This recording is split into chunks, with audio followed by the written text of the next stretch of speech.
In the year 1980, a chilling dread swept through the vibrant city of Hong Kong. Whispers of the Rain Night Butcher, the Jar Killer, and the Hong Kong Butcher sent shivers down spines, weaving a tapestry of fear across the bustling metropolis. This was the era when Lam Kor-wan, Hong Kong's first notorious serial killer, etched his name into the annals of true crime, leaving behind a legacy of horror that continues to haunt to this day. Born on May 22, 1955, Lam Kor-wan's early life in Malaysia was marred by a darkness that would ultimately consume him. His parents' tumultuous marriage ended in divorce, and custody was granted to his father. Soon after, his father remarried, and the family relocated to Hong Kong, then a British colony. Lam found himself sharing a cramped, old apartment with his father, stepmother, and younger half-brother. The seeds of his future depravity were sown in this fractured childhood. During Lam's 1983 trial, his biological mother recounted the brutal beatings she endured at the hands of his father while they lived in Malaysia. Even as a small child, Lam witnessed his father's daily fits of rage, the violence leaving indelible scars on his young psyche. His father's brutality was relentless. Once, when Lam was merely 2 years old, he was violently slammed headfirst into a statue, rendering him unconscious. The impact left his eyes swollen and his skull fractured. Some believe this horrific incident profoundly impacted his ability to connect with society. Though his father's violence seemingly abated after remarriage, Lam remained withdrawn, sullen, and socially isolated. He shared a room with his half-brother, yet their interactions were minimal, a testament to Lam's reclusive nature. He detested social interaction and struggled to mask his emotions, a fact that perhaps explains why, even at 27, he had never known a girlfriend or a true friend. As a child, Lam found solace in the cold, calculated world of electronic chess, where he held absolute power over life and death on the digital board. This dominion provided a perverse sense of satisfaction. As he grew older, his obsessions shifted. He began amassing a vast collection of pornography, most of it ordered from overseas, avoiding the shame of purchasing it locally. This hidden world of desire was kept secret even from his family and half-brother, locked away in a sturdy iron chest. Given his disdain for the outside world and his aloofness from his family, no one suspected the dark secrets he harbored. When conventional pornography no longer sufficed, his desire for control escalated. He acquired a camera, eager to capture images solely for his twisted gratification. At 18, he clandestinely infiltrated public women's restrooms, secretly photographing women as they used the facilities. This perverse game, however, was short-lived. He was soon discovered and ejected. From then on, public restrooms became places of heightened vigilance. In 1973, armed with a knife, he threatened a young woman near a public restroom, intending to take explicit photos. His attempt was thwarted, and he was arrested.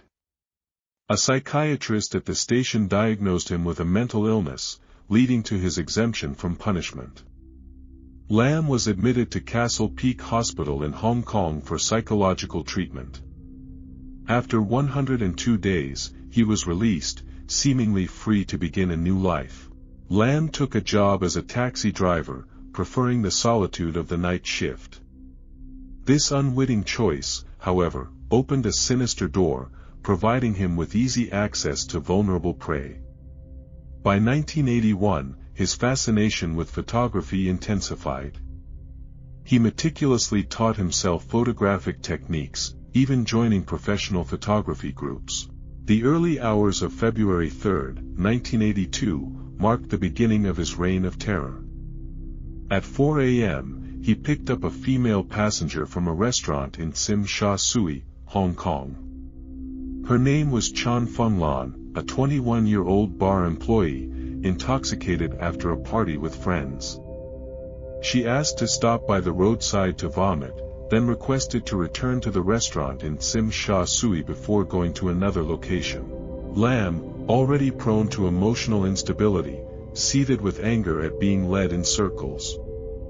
In a secluded spot, he stopped the car, and with a power cord, he strangled her to death. He transported her body home, hiding it under his sofa. Once his family left the house, his depraved desires unleashed. He gazed at the corpse, arranging it into various poses for his grotesque photo shoot. He manipulated her lifeless body like a doll, adjusting it for explicit photographs. Finally, he purchased a saw to dismember the body. Spreading a nylon sheet on the floor, he butchered the corpse, continuing to photograph the severed parts. The gruesome remains were then wrapped in plastic bags and scattered across different locations in Hong Kong. Most disturbingly, he severed the victims' genitalia, preserving them in jars as macabre trophies. He reveled in the sight of his achievements, finding a new, more profound satisfaction in murder than in electronic chess. A week later, police discovered the dismembered remains, but the victim's identity remained a mystery. Although his first murder was unplanned, it unleashed a twisted psychological impulse that propelled him to kill again. Lam began to meticulously plan his crimes, selecting victims who aligned with his dark desires. Between May and July 1982, he murdered 3 more women: Kor-wan Kit, 31, Leung Sao-wan, 29, and Leung Wai-sum, a 17-year-old student. The sequence of these crimes mirrored the horrific events of Chan Fenglan's murder. Chan Fenglan's body was found in the Xingmen River, Hong Kong, with 7 body fragments recovered by the police. The remains of the other 3 victims, Kor-wan Kit, Leung Sao-wan, and Leung Wai-sum, were discovered in rice sacks near Sai Heng Road, Hong Kong. These fragmented bodies were painstakingly reassembled by 2 lecturers from Prince Philip Dental Hospital, University of Hong Kong, who employed an innovative photo matching system. When police raided Lam's apartment, they found a chilling arsenal of tools, jars, containers, and preservation solutions, all meticulously prepared for his atrocities. He often committed his gruesome acts on rainy nights, earning him the chilling moniker the Rain Night Butcher. Sharing a room with his brother, Lam couldn't develop his photos at home.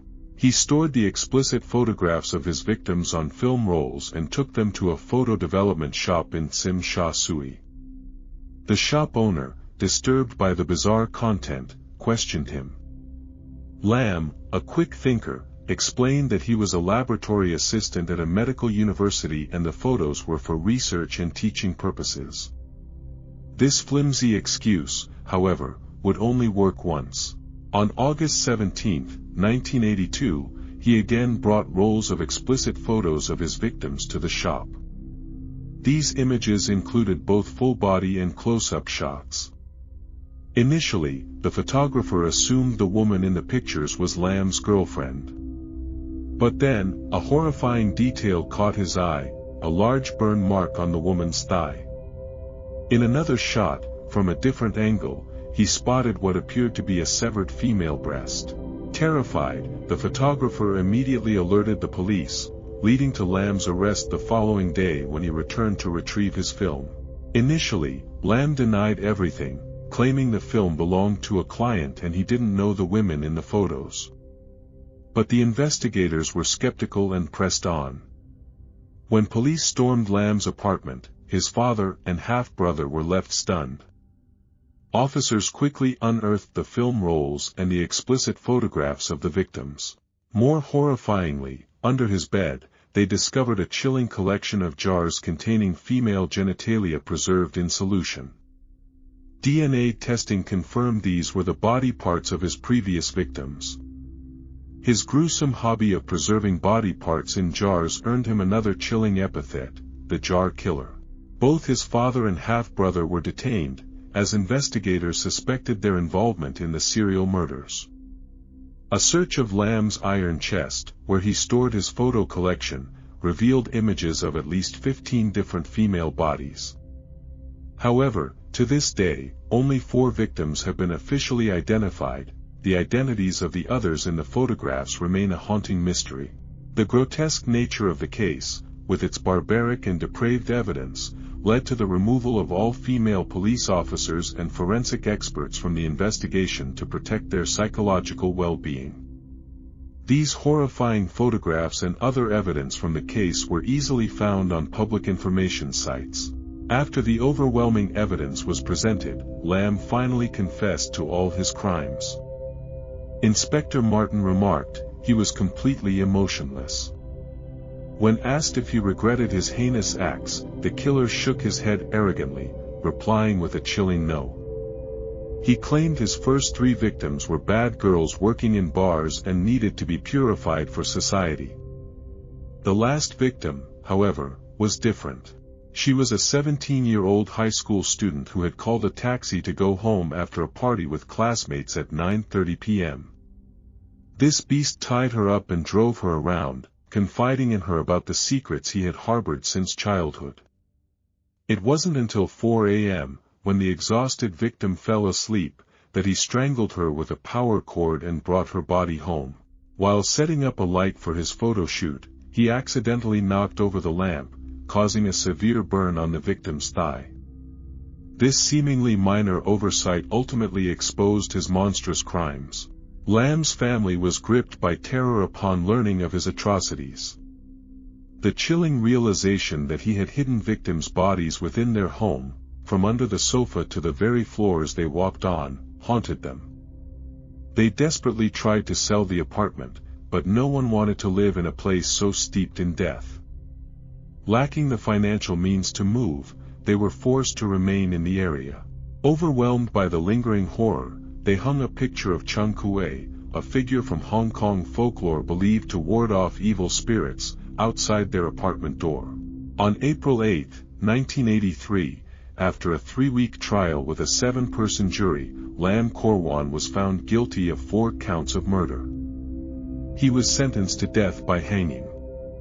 However, on August 29, 1984, his sentence was commuted to life imprisonment without parole. He is currently serving his sentence at Shek Pik Prison on Lantau Island. In a chilling conversation with a psychologist, Lam reportedly boasted, "I ate a portion of the intestines of 100 of my victims, and the taste still lingers." He further declared, "My motive was not greed, that is too base. I murdered these victims because God gave me the right to do so." Hong Kong was once considered one of the safest cities in the world. However, journalist Emily Tsang warned the public that the past should serve as a stark reminder not to become complacent, and never to place absolute trust in the security system or the low crime rate.